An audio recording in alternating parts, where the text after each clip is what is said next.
here, Dollar, you're go. Back to the meet now, phone shall come now, I go in, let's just so forth, catch you back. And then always here, don't here, do no.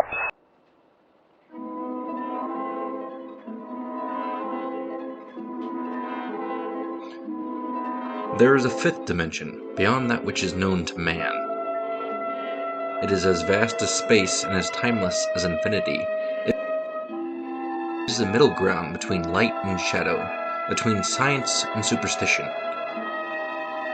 And it lies between the pit of man's fears and the summit of his knowledge. This dimension of imagination is an area which we call the Kerbal Zone.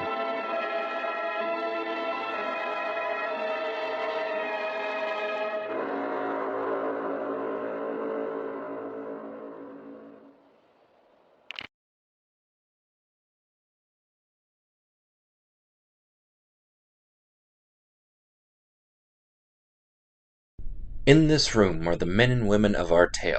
First up, Commander Louis Braun, age 34. Mission Pilot, Darya Kolzinski, age 28. Science Specialist, Harold Baldwin, age 30.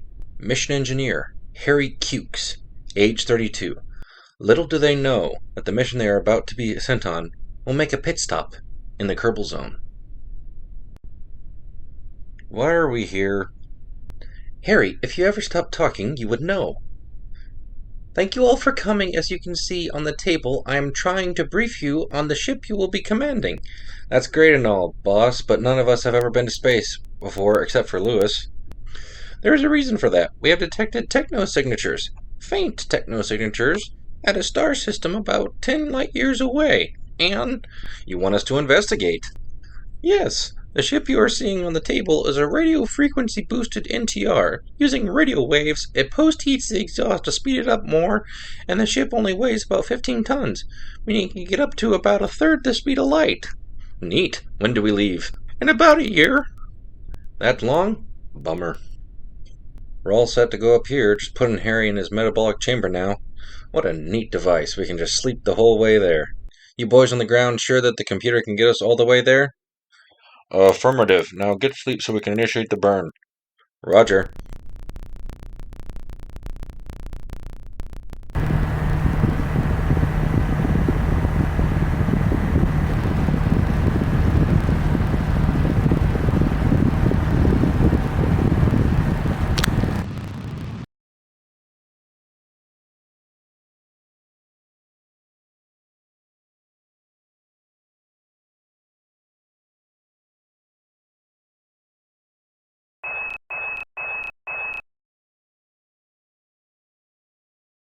Ugh, that was a nice nap.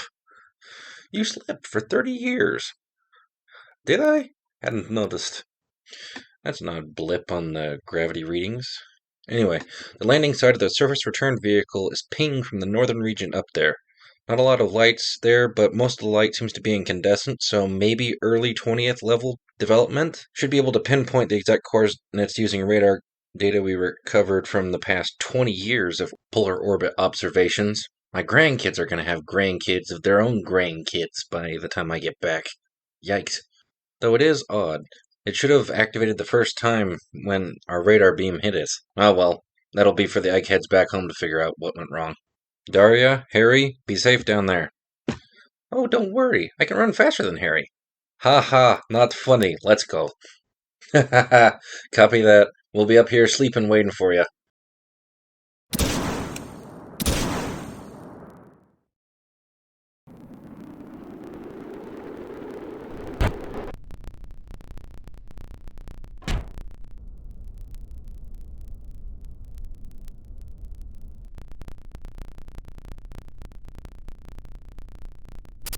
Darya, do you see the ship?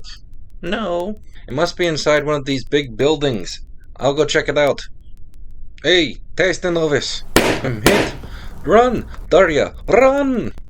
The ship, it's torn to pieces. That is true, my fine young Amerikansky. Who are you? I am Sergei Korelyov. You tore the ship apart? Yes, so we could hopefully beat you pesky Amerikansky to the moon, but you are probably wondering about the backup. I believe it crashed in a place called Roswell. By tearing that ship apart, you just signed your own death sentence. It was fueled by uranium hexafluoride. It is the most toxic thing I can think of. It basically causes cancer. Is that why the doctors want to remove a large mass? Interesting. Do you not get it? With your medical practices today, you'll most likely die. Mass. A spinning gravity mass.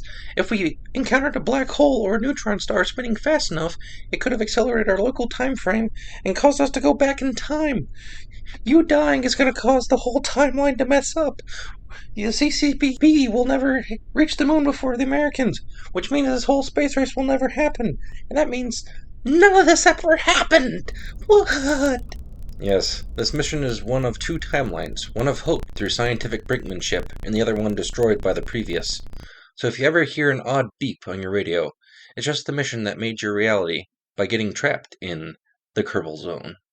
I know this video is a week or so late. That's because life got in the way because I'm trying to get a new job.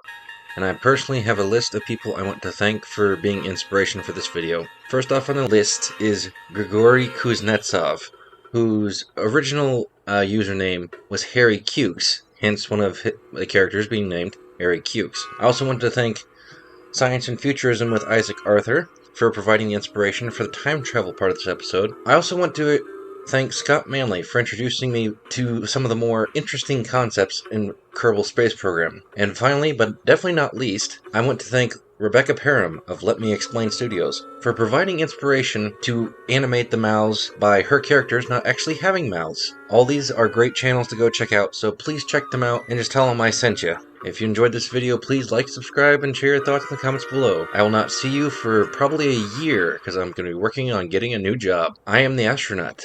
Let's fly.